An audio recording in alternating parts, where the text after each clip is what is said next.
Bonjour à tous et à toutes. Je vais d'abord vous raconter une histoire. C'est l'histoire de Jamie Miller, un adolescent anglais de 13 ans qui est accusé du meurtre de Katie Leonard, une camarade de classe. Sa famille, une psychologue et l'inspecteur chargé de l'affaire s'interrogent sur ce qui s'est vraiment passé et passent en revue la culture incel, le masculinisme chez les jeunes garçons et l'influence des réseaux sociaux.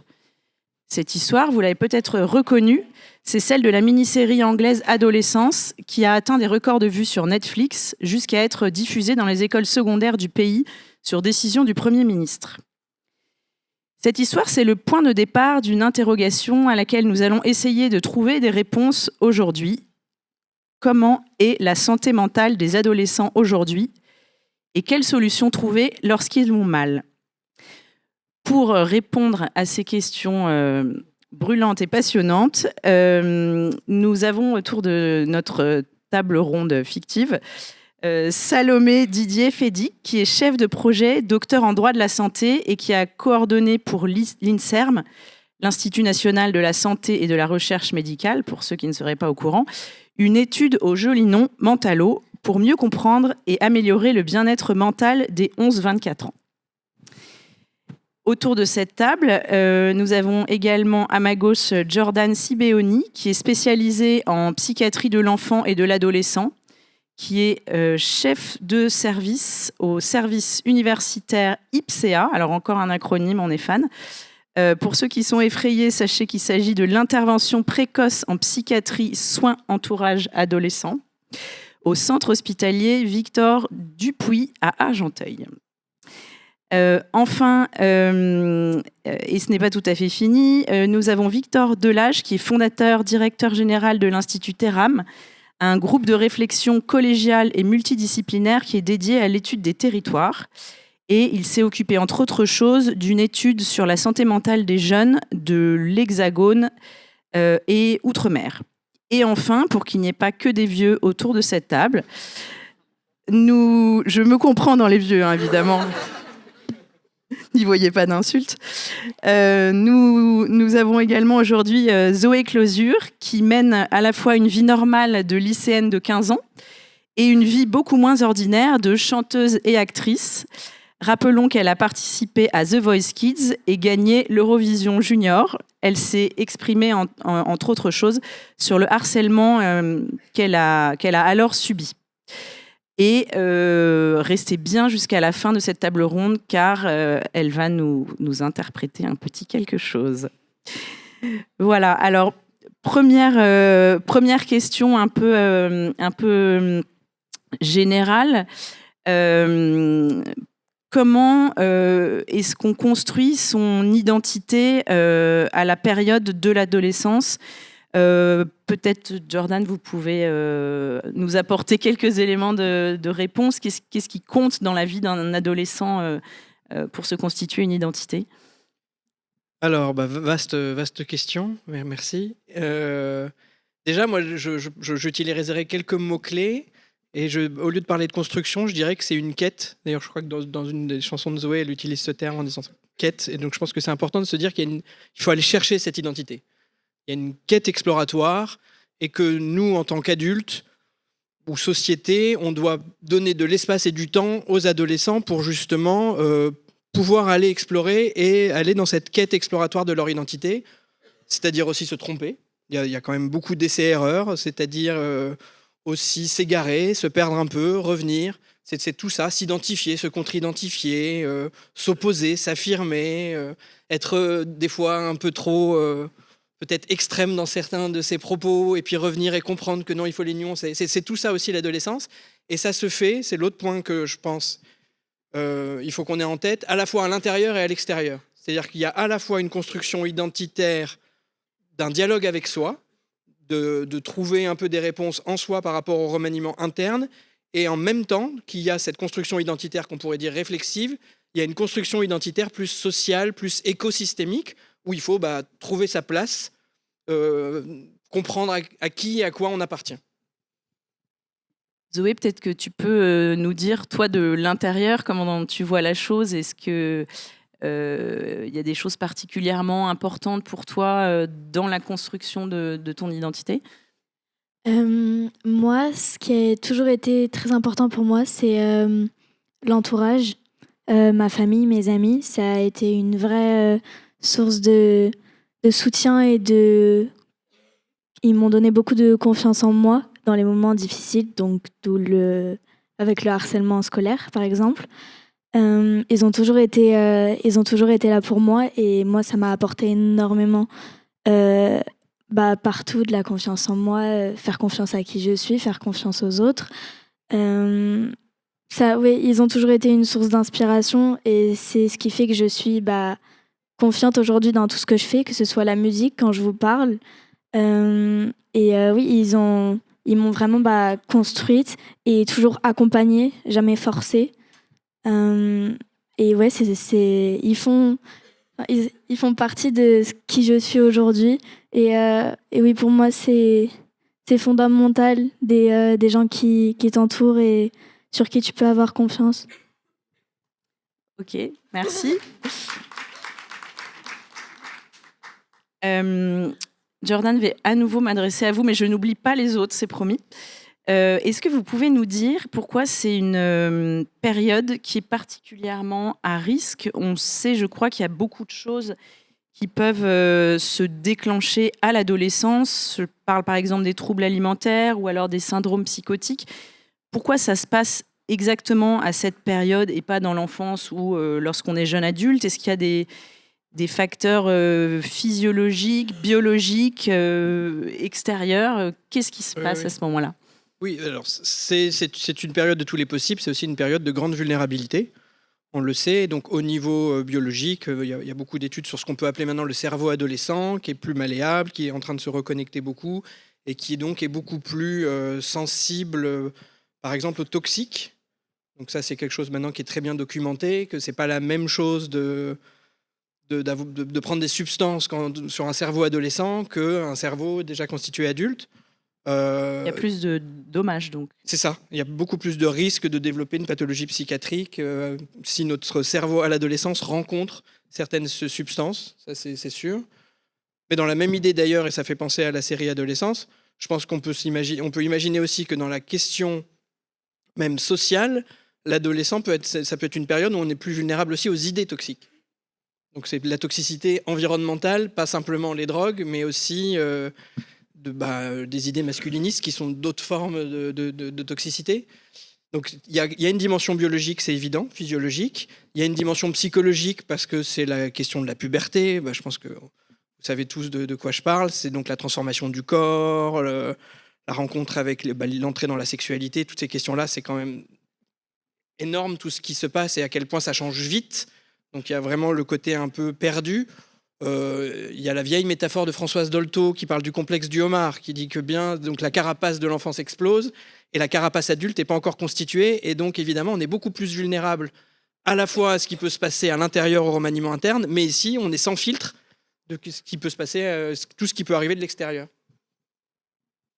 D'accord, merci. Et alors, est-ce que Salomé et Victor, dans l'ordre que vous voulez, vous pouvez répondre à la question suivante. Pourquoi les jeunes vont particulièrement mal aujourd'hui? Déjà, dans quelle proportion vont-ils mal? Et deuxième chose, pourquoi? Je crois que l'un et l'autre, vous avez des chiffres très intéressants à nous apporter. Est-ce que vous m'entendez bien? Oui.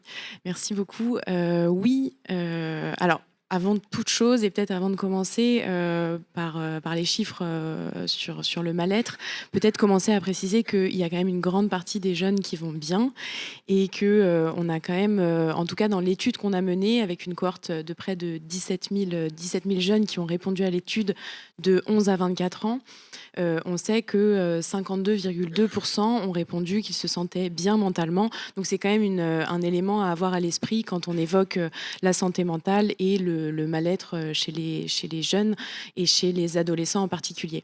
Parmi ceux qui vont pas bien, en revanche, nous, dans notre étude, on a identifié qu'un tiers présente des signes de détresse modérée à sévère. Donc c'est quand même une donnée à avoir à l'esprit. Alors à savoir que c'est un auto-questionnaire validé scientifiquement qui est basé sur 4 questions qui vont permettre de déterminer un score de 0 à 12 et après de répertorier les jeunes en 4 catégories de sorte à pouvoir les mettre, à pouvoir mesurer leur état de bien-être mental. Ce qu'on peut également et ce qu'on a identifié, c'est que les filles sont 2 fois plus touchées que les garçons et que aussi et surtout le mal-être se dégrade avec l'âge, avec des pourcentages de DMS, donc de détresse modérée à sévère, qui avoisinent les 24% au collège pour arriver à 37% au lycée. Donc on voit que c'est un âge, c'est une transition qui est délicate et qu'il faut avoir à l'esprit, en tout cas pour tout ce qui touche aux adultes autour. Oui, non, je pense que c'est très intéressant ce qui vient d'être dit, notamment sur le fait qu'il y a beaucoup de jeunes aujourd'hui qui se sentent bien. Parce qu'assez bizarrement, quand on parle de santé, en général, on peut dire je suis en bonne santé ou en mauvaise santé. Bon, moi, pour le cas, vous verrez qu'avec ma jambe, c'est pas terrible en ce moment. Mais c'est vrai que quand on parle de santé mentale en France, c'est toujours d'une manière négative. On parle du mal-être. Et quand on se compare notamment à beaucoup de voisins européens, on parle de bien-être aussi. Donc ça, c'est une différence fondamentale. Et je trouve qu'on aurait tous intérêt collectivement à plus parler de bien-être quand on parle de santé mentale. Nous aussi, effectivement, avec l'Institut Terram, on a copublié une étude avec un autre institut, l'Institut Montaigne et la Mutualité française, il y a un mois de cela, sur la santé mentale des jeunes dans l'Hexagone, mais aussi dans les Outre-mer. C'était un peu la spécificité, aller voir ce que les jeunes, ce qu'ils pensent, ce qu'ils ressentent, leurs troubles psychiques et psychologiques dans ces territoires qui sont assez peu mesurés à l'ordinaire. Et ce qu'il est ressorti, c'est que déjà, il y a une sous-évaluation par ces jeunes de leur santé mentale. C'est-à-dire qu'on a posé une question qui est assez classique, qu'on retrouve dans beaucoup d'enquêtes d'opinion dès lors qu'on parle de santé mentale. Comment vous vous sentez? Donc là, on est vraiment sur de l'autodéclaratif. Et sans revenir sur tous les résultats, on a 14% de ces jeunes, on en a interrogé un petit peu moins, plus de 5600, on a 14% d'entre eux qui disent se sentir mal. Par contre, ensuite, on est allé un peu plus loin en utilisant ce qu'on appelle l'échelle PHQ-9, donc un outil de référence à l'international pour détecter les symptômes de dépression et leur sévérité. Et quand on s'intéresse à cette échelle du PHQ-9, alors je ne décris pas la méthodologie, hein, si ça vous intéresse, c'est sur le site, mais c'est la combinaison de plusieurs items, le fait d'avoir des troubles du sommeil, de moins manger, d'avoir des pensées suicidaires, etc. etc. Ce que l'on observe, c'est qu'on a un jeune sur 4, 25% des jeunes, aujourd'hui entre 15 et 29 ans, nous c'était notre échelle, qui souffriraient de dépression. Et donc c'est multifactoriel. Ce qui est intéressant, par exemple, c'est quand on s'intéresse aux territoires d'outre-mer, la moyenne nationale, j'ai dit, c'est 25%. Les territoires d'outre-mer, on est à 40%, avec des pics, par exemple, en Guyane, où on a un jeune sur 2 qui souffrirait de dépression. Alors après, effectivement, il y a tout un tas de sujets, peut-être qu'on va y revenir, mais des facteurs qui sont endogènes, l'endroit où on grandit, la précarité, toutes ces choses-là, et puis des facteurs aussi exogènes par rapport à comment, comme ça a été très bien dit, sa construction sociale, son lieu de vie, effectivement, les questions de harcèlement ou de cyberharcèlement, toutes ces choses-là, en fait, construisent une identité qui font que vous avez des jeunes qui se sentent plus ou moins bien aujourd'hui. Merci pour ces précisions. Est-ce que vous pouvez, l'un ou les autres, nous préciser quels sont les facteurs qui vont mener à cette situation?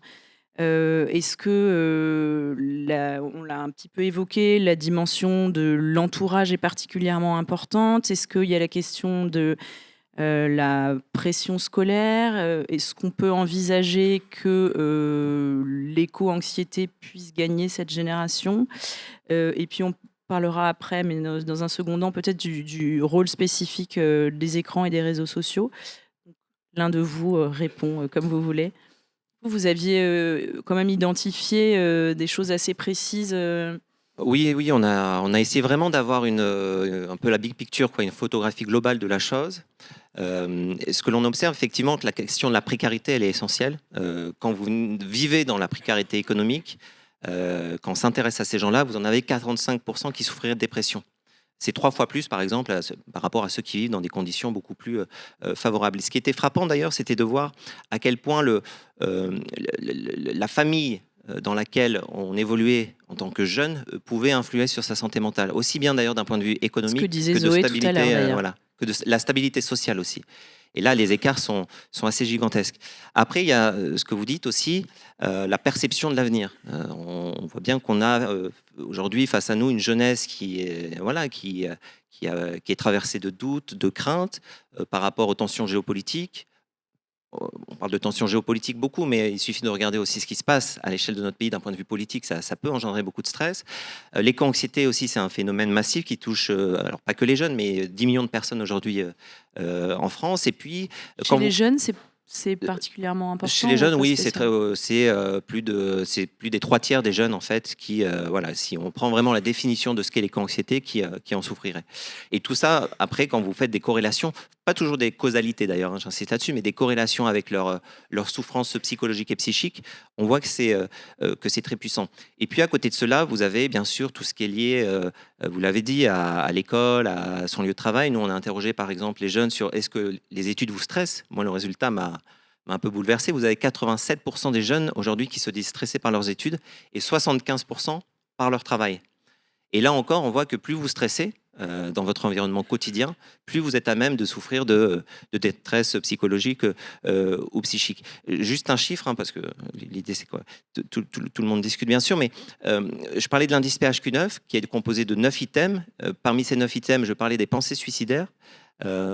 Donc sur ces près de 6000 jeunes qu'on a interrogés, vous en avez 31% qui disent avoir eu des pensées suicidaires les 2 semaines qui ont précédé l'administration du questionnaire. Donc un jeune sur 3. Donc on voit vraiment qu'il y a des enjeux très importants dès lors qu'on s'intéresse aux troubles du sommeil, aux sentiments d'isolement, etc. Mais on a aussi des choses extrêmement graves, extrêmement puissantes qu'il faut regarder en face. Zoé, peut-être, est-ce que tu peux nous dire si dans toutes les choses qui ont été énumérées à l'instant, il y a des choses qui, toi, te semblent peut-être particulièrement source d'angoisse ou qui sont importantes ou pas pour toi Le stress du travail, de l'école, moi, c'est un truc qui, encore toujours, quand j'ai plein de trucs, je sais pas, l'après-midi ou que je sais que... En fait, non, je remets dans le contexte. Moi, je suis dans une école spécialisée pour artistes et sportifs, ce qui fait que j'ai école que le matin. Donc l'après-midi, je suis libre de faire mes activités en studio, etc. Parce que je fais du chant. Et en fait, j'étais avant dans une école publique, publique, et maintenant je suis dans une école privée. Et dans cette école publique, il y avait, on pouvait donner, genre, par exemple, 5 exercices pour le lendemain. Et ça, tu te dis qu'en fait, toi, tu avais prévu plein de trucs à faire. Déjà que tu rentres à 18h chez toi et qu'après, tu dois encore travailler après du 8h-18h. Donc, tu dois faire encore plein de trucs. C'est une charge mentale énorme. Je trouve que déjà, le stress du travail, de l'école et même ne même pas parler en classe. Donc, c'est plein de trucs où en fait, tu peux jamais t'exprimer à l'école en dehors des vacances. Donc, ça déjà, c'est compliqué. Il y a le stress de l'école. Il y a aussi les remarques. Ça peut être des remarques des profs, ça peut être des remarques des surveillants, ça peut être des remarques des élèves qui peuvent affecter aussi la santé des jeunes. En fait, il y a tellement de facteurs qui peuvent affecter la santé mentale, mais je dirais que dans le milieu de l'école, le stress du travail et le regard des autres sur toi, je dirais que c'est les 2 points qui sont les plus... les principaux pour affecter la santé mentale. Et est-ce que de façon plus lointaine, la situation géopolitique, politique, environnementale, est-ce que c'est des choses qui te paraissent assez loin en fait, ou est-ce que quand même ça participe un peu parfois d'une angoisse un peu, ou pas spécialement, ça te paraît quand même un peu loin de toi du coup Ça veut dire quoi Non, mais est-ce que ce qui se passe dans le monde, les guerres, des situations politiques compliquées, ou alors le fait que la situation de l'environnement environnemental aille pas si bien, on va dire ça comme ça. Est-ce que ça te paraît quelque chose de très lointain ou ça peut quand même un peu influer, avoir une influence sur toi? Bah, moi, par exemple, j'ai des parents qui écoutent beaucoup la radio, surtout mon papa. Donc, évidemment, même sur T'as les ça dans réseaux les sociaux, oreilles, ouais. sur les réseaux sociaux, dans la radio, tout ça, t'es toujours touché par des informations du monde, tu sais, quoi. Même si t'essayes d'éviter, tu le sais, et ça peut emmagasiner chez une personne, chez un ado, encore plus de trucs négatifs. Donc je pense que oui, ça peut influer. Mais je pense, oui, C'est en arrière-plan tout le temps, quoi. Ouais, toujours. ouais, je comprends.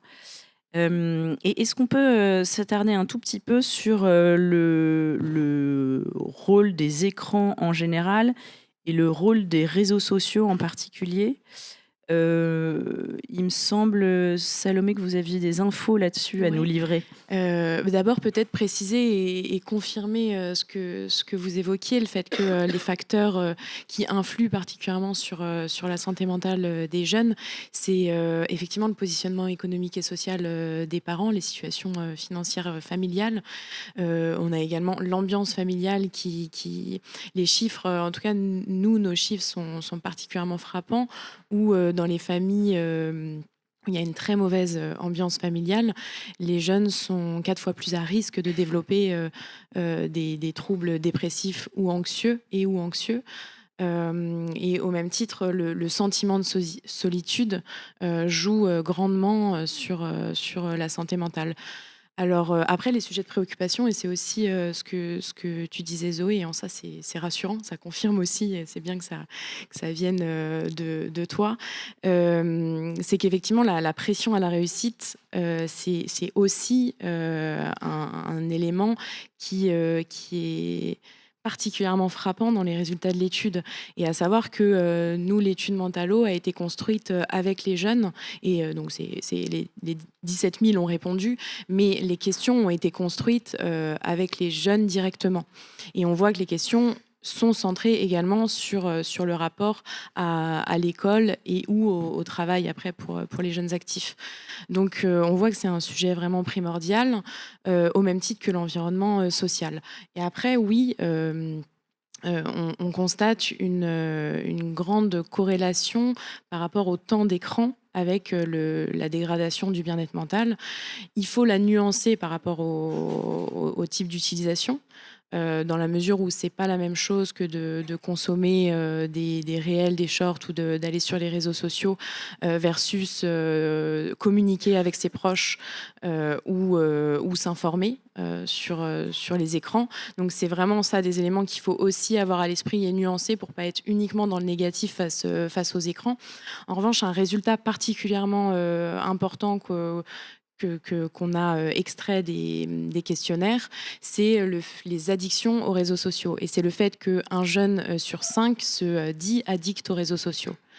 Et ça, c'est à la fois extrêmement percutant comme résultat, à la fois rassurant, puisque, et je fais le lien avec le livre de Jean-Victor qui disait que se rendre compte d'une addiction, c'est déjà un premier pas pour s'en sortir. Et comment on sait qu'on est addict? C'est en nombre de fois par jour ou Alors ça, je pourrais pas vous le dire, parce que je pense que ça relève de la sphère d'addictologie, mais en tout cas, c'est ce qui pour nous est intéressant, c'est qu'il le déclare. Et que finalement, c'est la première cause d'addiction qu'on ressort de l'étude. Et donc, c'est quand même assez saisissant. Donc voilà, en tout cas, pour ce que je peux dire sur le rapport aux écrans. Quelqu'un a quelque chose à ajouter? Ok. Moi, je dirais que avoir une certaine addiction aux réseaux sociaux, des fois, je le vois avec des gens autour de moi. Moi, je le définirais par le fait que, par exemple, quand tu fais tes devoirs, tu as un besoin de t'évader, de te divertir. Donc, tu vas sur les réseaux. Ensuite, dès qu'il y a un mot, par exemple, tu es avec tes potes et là, il n'y a plus aucun sujet de conversation. Bah, tu vas sur les réseaux. Quand tu manges, tu regardes un film ou tu scrolles. Je dirais que c'est ça un peu l'addiction aux réseaux sociaux. Enfin, ma perception en tout cas. Vous voulez ajouter un truc? Oui, alors évidemment, moi, c'est biaisé parce que c'est toujours en population clinique. Donc moi, je ne vois que les ados qui vont mal. Donc je suis très content d'entendre que des ados vont très bien et c'est toujours très rassurant. Non, je pense à mes collègues qui travaillent en XAPA, donc dans les centres d'addicto, et qui, il y a plusieurs années maintenant, ont monté dans plein d'endroits ce qu'on appelle des consultations jeunes consommateurs. Et qui avant étaient vraiment des consultations jeunes consommateurs et où en fait maintenant se sont tous mis à faire justement des consultations, les 10-15 qu'ils reçoivent, c'est pour les addictions aux écrans. Hein. Et juste si je peux ajouter, c'est ce qui était dit par Zoé, j'ai trouvé ça très intéressant, c'est qu'en fait on parle souvent de l'addiction aux réseaux sociaux, mais en réalité quand on regarde c'est presque des polyaddictions. C'est-à-dire que les 10% qui passent plus de 8 heures par jour à scroller sur leurs réseaux sociaux, ils passent aussi beaucoup de temps, et beaucoup de temps sur les jeux vidéo, à regarder aussi du porno. Et effectivement, après, quand on voit dans les rapports, on voit la corrélation qui est très puissante. Après, il faut aussi nuancer, ça a été fait par Salomé, parce que c'est un peu le serpent qui se mord la queue malgré tout, les réseaux sociaux. Parce que ça peut entretenir le sentiment d'isolement, mais ça peut aussi permettre de s'échapper un petit peu de son quotidien. Nous, dans cette étude, on s'intéresse notamment au clivage entre les ruraux et les urbains. Je rappelle que les ruraux, en moyenne, ils passent plus de 2h30 par jour dans les transports. Quand vous passez plus de 2h30 par jour, c'est 45 minutes en plus par rapport aux jeunes qui vivent dans les grandes villes. Donc c'est 3/4 d'heure en moins pour faire ses écoles, pour faire ses devoirs, voir ses amis, faire des activités sportives, etc. C'est tout un tas de renoncements en fait dans votre vie privée, d'un point de vue scolaire et aussi dès lors que vous commencez à chercher un travail sur le marché de l'emploi. Et c'est vrai que quand on les interroge, ces jeunes-là, notamment qui vivent dans des territoires ruraux, beaucoup vous disent qu'ils utilisent les réseaux sociaux, bien sûr, pour se divertir, mais aussi pour lutter contre l'isolement, ce sentiment-là, et aussi apprendre des choses. Regardez, ça existe sur les réseaux, des choses intelligentes. Là où il y a un petit risque, néanmoins, c'est que quand on interroge ces mêmes jeunes sur, finalement, comment ils se renseignent sur ces questions de santé mentale, la chose qui arrive en premier, ce sont les réseaux sociaux. Avant l'université, avant l'école, avant les professionnels de santé, etc. Et il y a des gens qui sont formidables, qui en parlent très bien, de plus en plus, on le voit bien depuis la crise de la Covid-19, mais ce sont rarement des professionnels. Donc ça peut aussi donner une vision biaisée de la chose, et dès lors que vous vous renseignez sur une pathologie ou des troubles psychiques et psychologiques et que vous êtes mal renseigné dès la racine, ça peut ensuite entraîner des externalités assez négatives sur votre bien-être. Merci. Passé ce panorama assez complet, je voulais me pencher sur les solutions lorsqu'on ne va pas si bien. Première chose, en matière préventive, est-ce qu'il y a des précautions à prendre pour rester en bonne santé mentale? Je ne sais pas si je peux utiliser cette expression. Peut-être, Jordan, vous pouvez commencer. Sur la question de la prévention? Oui, est-ce qu'il y a des précautions à prendre ou alors c'est des choses de magazines féminins, bullshit? Non, justement. Oui, non, bien sûr, il y a des choses à faire. Je pense que si on reprend ce qu'a dit Zoé qui était intéressant, c'est-à-dire elle a parlé de regard des autres et d'aspects qui étaient plus dans l'organisation finalement par les adultes du monde des adolescents. Donc il y a des choses à faire au niveau horizontal. Dans le village des solutions, vous avez PSSM, premier secours en santé mentale. Les ados peuvent se former. Maintenant, il y a un PSSM jeune, donc vous pouvez avoir des adolescents qui sont formés à les premiers secours tout court, alors que... En quoi ça consiste? Les premiers secours en santé mentale? Ouais. Ça consiste... Il y a un acronyme qui est ARE, et ça consiste à appliquer, quand on pense que quelqu'un va mal, ou potentiellement pourrait aller mal, une manière de l'approcher, de l'écouter, de l'informer et de l'orienter vers des professionnels. Donc, c'est pas être professionnel, c'est avoir une petite base et d'information et surtout de savoir-faire et de quelques skills que la formation donne. Et si, évidemment, il y a de plus en plus d'adolescents sensibilisés et même secouristes en santé mentale, alors à un niveau horizontal, déjà, on modifie la culture de care et d'entraide entre les ados et on enlève ce poids-là du regard des autres, etc. Ensuite, évidemment, l'autre prévention, elle est dans la responsabilité des adultes et de tous les adultes qui sont en lien avec les adolescents. Et les adolescents, par rapport aux adultes, on sait où ils sont. Ils sont à l'école, ils sont sur les réseaux, ils sont dans leur famille. Donc il faut à tout prix que tous les professionnels de l'éducation nationale soient plus à même d'être vigilants et de repérer des éléments de détresse mentale. Il faut que sur les réseaux, nous les professionnels, on y soit, ou qu'en effet, il y ait aussi du contenu qui permette d'aider et d'orienter. Et il faut qu'on implique les familles, il faut qu'on aide les parents, il faut qu'on travaille avec les parents. C'est pour moi la prévention, chez les ados, en soi, elle est facile, puisqu'il y a ces 3 zones, donc on sait où agir. Et est-ce qu'il y a des choses particulières à faire du sport par exemple, qui peuvent aider à conserver une bonne santé mentale? Il y a des éléments maintenant qu'on sait, et en effet, la question du sport, la question de la lecture, il y a plein d'éléments. Ensuite, c'est toujours compliqué parce que ça fait un peu recette de exactement ce qu'il faudrait faire, et ça pourrait devenir quasiment de l'anxiété de performance aussi, de faut à tout prix que j'entretienne ma santé mentale, et ça devient un stress d'avoir une bonne santé mentale. Donc il faut aussi trouver ces recettes. Il faut aller de ce côté-là. Et alors justement, je pense que c'est plutôt à l'inverse de quand on va plus chercher son plaisir, ça peut être un élément à s'inquiéter. Quand on voit d'ailleurs aussi que son ado ne va plus chercher rien du plaisir, ça doit être un peu signal d'alarme. Et toujours se garder un espace de plaisir dans sa vie, pour moi, ce serait un peu la base. Et quand des ados ne font plus ça, là, évidemment, il faut s'inquiéter. Zoé, est-ce que toi, il y a des choses comme ça qui sont justement liées au plaisir et qui te permettent de rester en bonne forme du point de vue physique et psychologique? Moi, ça a été 2 choses principalement. Premièrement, quand j'allais pas bien pendant mon harcèlement scolaire et cyberharcèlement, premièrement, j'ai parlé à ma famille. Ça a été le premier truc qui s'est fait dans ma tête, c'est faut absolument que j'en parle de ce qui se passe, je veux pas être toute seule là-dedans.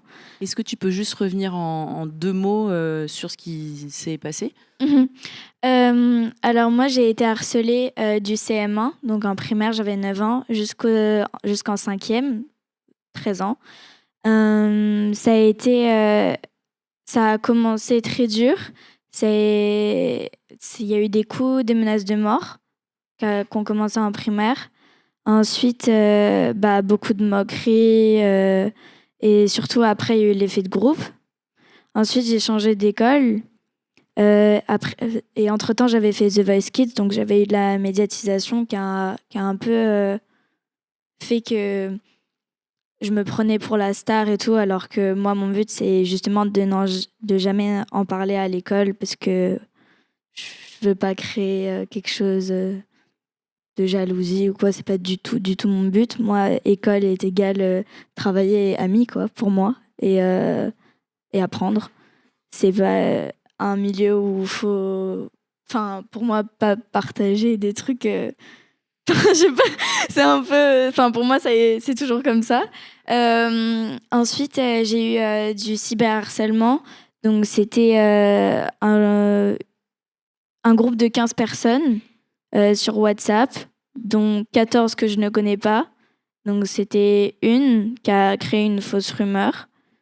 Et qui a incité les autres à m'insulter, à m'envoyer des messages, à prendre des photos, à faire de l'IA dessus. C'était complètement fou. Et menacer d'aller me voir devant mon collège et de me tuer, etc. Ensuite, on a porté plainte et ils ont tous été convoqués chez la police le jour d'après.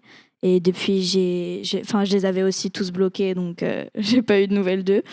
Et ensuite, j'ai eu une fille, ma meilleure amie, qui s'est transformée en bourreau, donc qui m'a défoncé la tête, défoncé le mental. Elle a agi comme une adulte manipulatrice au possible. Même les gens ne comprenaient pas autour de moi quand je leur en parlais comment elle a fait pour autant me retourner le cerveau. Donc, c'était très compliqué. Il y a eu limite même un peu de dépression. Voilà. Et ce qui m'a aidée, donc, c'est d'en parler à mes parents, d'en parler à mon entourage, à mon grand frère qui a eu un rôle très, très important dans mon harcèlement, qui a 18 ans, on est très très proches. Et tu as réussi à en parler rapidement et facilement? Instantanément, ça a été mon premier moyen d'expression, ouais. Et ensuite, ce qui m'a énormément aidée, c'est la musique, créer et écouter de la musique. Ça a été vraiment mon échappatoire, clairement. Donc quand je faisais mes devoirs, j'écoutais la musique. Dès que je pouvais, je faisais du piano. Et ça a eu un vrai effet magique dans mon cerveau. C'est comme ils m'ont emmené mon esprit ailleurs, en dehors de tout ce que je vivais à l'école ou sur les réseaux sociaux. Ça a eu un pouvoir inimaginable qui m'a vraiment sauvé la vie. Vraiment. Ouais, ça a été tout de suite très réparateur, comme ma safe place. Et créer de la musique, pareil, ça m'aidait à exprimer mes émotions, à extérioriser. Merci beaucoup pour ce témoignage.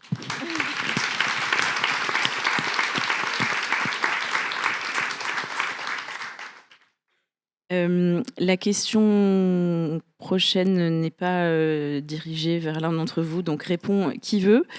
Donc dans ce volet de soins, et Zoé l'évoquait à l'instant, la première des choses, est-ce que c'est pas de parler, de dire qu'il y a un problème, et ce qui amène une seconde question, c'est où est-ce qu'on en est du tabou autour des troubles psychiques? Répond qui veut. Peut-être très rapidement, parce que dans notre étude, justement, on a mesuré tout ce qui était lié au phénomène d'harcèlement, de cyberharcèlement. La première chose à dire, c'est qu'on voit qu'un jeune sur deux a été confronté dans sa vie à du harcèlement. Alors, là-dedans, il y a un quart qui a été harcelé, à peu près 30% qui ont été témoins de harcèlement, et autour de 10% qui admettent avoir harcelé quelqu'un. Et on peut penser que c'est du sous-déclaratif, parce que bon, c'est pas toujours facile à dire, même si c'est un questionnaire anonymisé. Et pareil pour le cyberharcèlement, on est sur un quart des jeunes, donc de 15 à 29 ans, qui disent déjà s'être fait cyberharceler. Donc on voit qu'on est sur des proportions très importantes, significatives, et qui peuvent avoir des conséquences dévastatrices. Après, ce qui est intéressant aussi, c'est que c'est ce que Zoé disait tout à l'heure, à l'instant. La première chose que les jeunes font quand ils sont confrontés à ce type d'épisode, c'est vraiment ce qui compte avant tout, c'est le cercle proche. Donc ça, ce sont d'abord les amis en général, selon notre étude, puis ensuite la famille, et ensuite viennent les professionnels de santé, etc. Et c'est pour ça que je pense que la question de la prévention, elle est essentielle. Je fais un petit pas de côté, mais tout à l'heure, je parlais des Outre-mer, où on voit qu'il y a près de 4 jeunes sur 10 qui souffriraient de dépression. Alors ça s'explique par tout un tas de choses, hein, mais il y a bien sûr la question de la précarité. Par exemple, dans ces territoires, il y a beaucoup plus de chômage qu'en métropole. Mais la question de la stigmatisation, aussi, elle est énorme là-bas. Vous avez beaucoup de ces territoires où parler de sa propre santé mentale, c'est un tabou. Nous, on a parlé à des professionnels de santé qui sont sur ces territoires et qui vous disent, par exemple, que ce sont des territoires voilà, où on est dans une société assez matriarcale, où tout repose sur la femme. La mère de famille qui souvent élève ses enfants seule, qui est assez peu supportée par son mari, qui a énormément de charge mentale. Et par exemple, pour ces personnes-là, c'est extrêmement compliqué, même d'un point de vue social et sociétal, d'aller voir des professionnels de santé et de leur dire je vais pas très bien. Et puis vous avez aussi beaucoup de personnes qui s'en rendent pas forcément compte, en fait, qui le sous-estiment, c'est-à-dire qui vont penser oui, c'est vrai, je suis pas au top en ce moment, mais ça va passer. Ça, c'est assez puissant. Et puis, dernière chose, pas mal de jeunes qu'on a interrogés qui ont tout simplement du mal à mettre des mots aussi dessus, à le verbaliser, parce qu'ils n'ont jamais vraiment entendu parler des symptômes psychiques et psychologiques qui pouvaient être engendrés par ces problèmes de santé mentale. Donc, on voit là aussi encore qu'il y a quand même un côté assez puissant qui est multifactoriel. Ok, merci. Je m'interrogeais enfin sur des dispositifs de soins assez basiques ou expérimentaux qui peuvent être mis en place aujourd'hui. Jordan, je m'adresse à vous. Et si quelqu'un veut compléter, bien sûr, qu'il se sente libre. Si je peux juste compléter, Oui, allez-y. J'étais en train de en Le temps écoutant, presse un tout Victor, petit peu, juste je pour- me permets de le signaler. Non, j'étais en train de me dire, en effet, est-ce que quand même avec tout ce qu'on fait, vraiment, on trouve qu'il y a moins de stigmatisation, qu'il y a moins de tabous ou pas? Et je me disais, bon, alors évidemment, j'ai l'impression, mais c'est peut-être biaisé, est-ce que quand même j'ai des éléments même un peu empiriques dans ma pratique où j'ai l'impression que ça évolue? Et j'étais en train de me dire qu'il y a plusieurs années, il m'arrivait fréquemment, quand on me demandait de faire des certificats médicaux pour l'école, j'avais des demandes des parents ou de l'ado à est-ce que vous pouvez enlever toute trace de psychiatrie? C'est-à-dire, est-ce que vous pouvez faire un certificat médical en tant que médecin, mais qu'on ne voit pas du tout que vous êtes psychiatre et que c'est psychiatrique? Ce qu'on fait de toute manière, c'est circonstancié, donc on dit l'état de santé. Mais c'est vrai que l'entête, psychiatrie, le tampon, psychiatrie, et donc on avait des systèmes pour que ça n'apparaisse pas psychiatrie. Et ben, j'ai plus jamais cette demande. Je pense que ça fait peut-être 3-4 ans où cette question ne se pose plus. Et donc, ça veut dire que les parents ont évolué sur cette question, que les ados aussi sont plus sensibilisés, qui sans doute que l'école l'accepte aussi peut-être plus facilement. Donc, je me dis que c'est quand même un élément, ça, un peu concret. C'est un bon indicateur, Ouais. en effet. Oui, parce que j'ai plus jamais le est-ce que vous pourriez surtout ne pas dire que vous êtes psychiatre, ça apparaisse.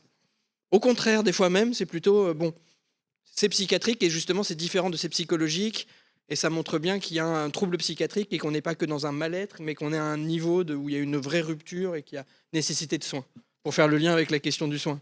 Donc c'est pour ça il y a ce qu'on fait pour le bien-être, ce qu'on fait quand on se sent pas bien et on peut utiliser des applications, en parler à ses proches, en parler aux familles, et puis quand il y a vraiment besoin de soins. Et quand il y a besoin de soins, il faut aller vite. Je pense que la priorité maintenant, et donc c'est le service qu'on a créé, c'est l'intervention précoce. C'est vraiment que ça ne s'installe pas. Et d'agir le plus rapidement possible. Est-ce que, on l'a rapidement évoqué en préparant cette table ronde, est-ce que vous pouvez nous donner un peu rapidement, je suis désolée, un ou deux exemples de dispositifs de soins, soit très simples, soit beaucoup plus expérimentales, que vous avez pu mettre en place? Donc, en tout cas, ce qui est important vraiment aussi à dire, c'est que surtout au début, c'est pas uniquement des interventions médicamenteuses et qu'on essaye beaucoup d'être dans des interventions non médicamenteuses, très médiées à l'adolescence. Donc, c'est beaucoup de médiation thérapeutique, des soins où on intègre la culture, des groupes thérapeutiques et où là, il y a plein de créativité. C'est la créativité des soignants. Nous, on a un projet avec un collègue psychologue d'un groupe thérapeutique de bibliothérapie, où il s'agirait que les adolescents qui ont vécu une expérience psychiatrique sévère puissent raconter, donc sur un mode de narrativité, leur histoire, mais qu'avec le psychologue, ils fassent un vrai livre. C'est-à-dire qu'il y ait aussi de la reliure, qu'ils construisent l'objet livre, et que donc en fin de ce groupe thérapeutique, ils aient le livre de leur rétablissement. Le livre, évidemment, l'épreuve psychiatrique à laquelle ils ont été confrontés, mais aussi comment ils ont réussi à aller vers le mieux-être.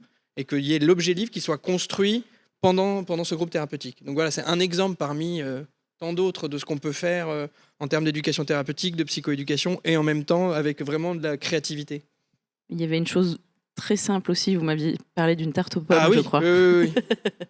Cet été, où je m'occupais de l'unité d'hospitalisation, et il y avait une adolescente qui allait très très très mal et qui ne parlait pas du tout.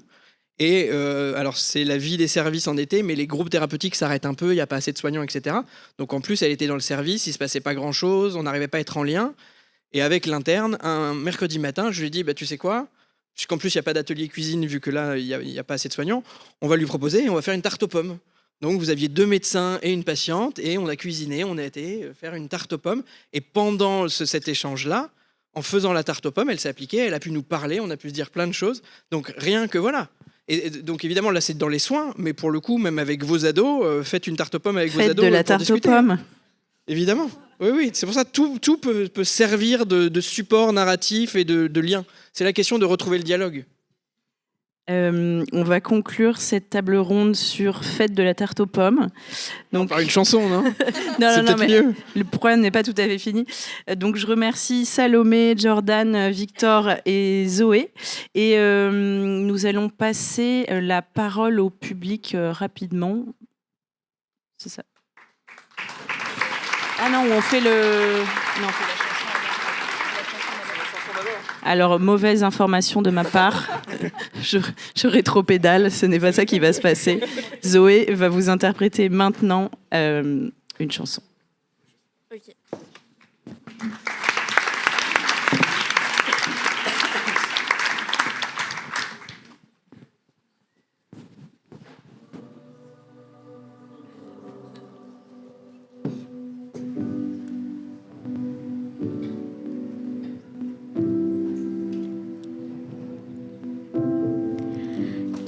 Qu'as-tu fait de mal? Personne ne s'en souvient, personne ne s'en soucie. Tu crois que c'est normal d'être celle qu'on évite? Tu crois que tu le mérites? Entre les rumeurs, les murmures, ils disent pas du bien de toi, ça c'est sûr. Ça leur suffit pas que tu rases le mur. Demain tu seras invincible, mais pour l'instant tu te crois invisible. Invisible, se sentir invisible. Oui, j'ai connu ça. Invisible, invisible, se sentir invisible, ça ne te ressemble pas. Qu'as-tu fait de mal? Quand la question revient, t'oublies ce que tu fais de bien. T'es pas banal. Oui, ça leur prend la tête parce que toi t'as une quête. Quand t'y crois, y'a rien qui ne t'arrête. Ça leur ferait plaisir que tu rates et que tes rêves puissent disparaître. Mais tu crèves l'écran, je le vois d'ici. Jamais de la vie tu ne seras invisible. Invisible, se sentir invisible. Oui, j'ai connu ça. Invisible, invisible, se sentir invisible, ça ne te ressemble pas.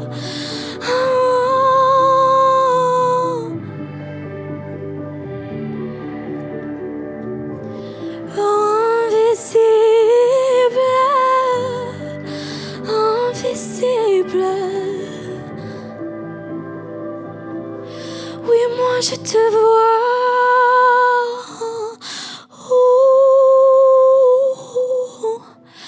Oui, moi je te vois.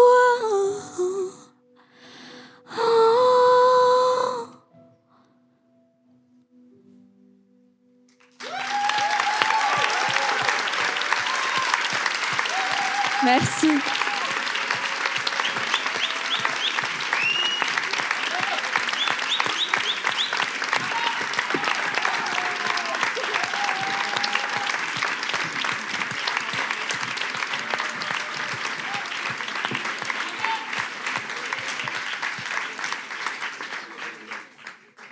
Merci Zoé et bravo.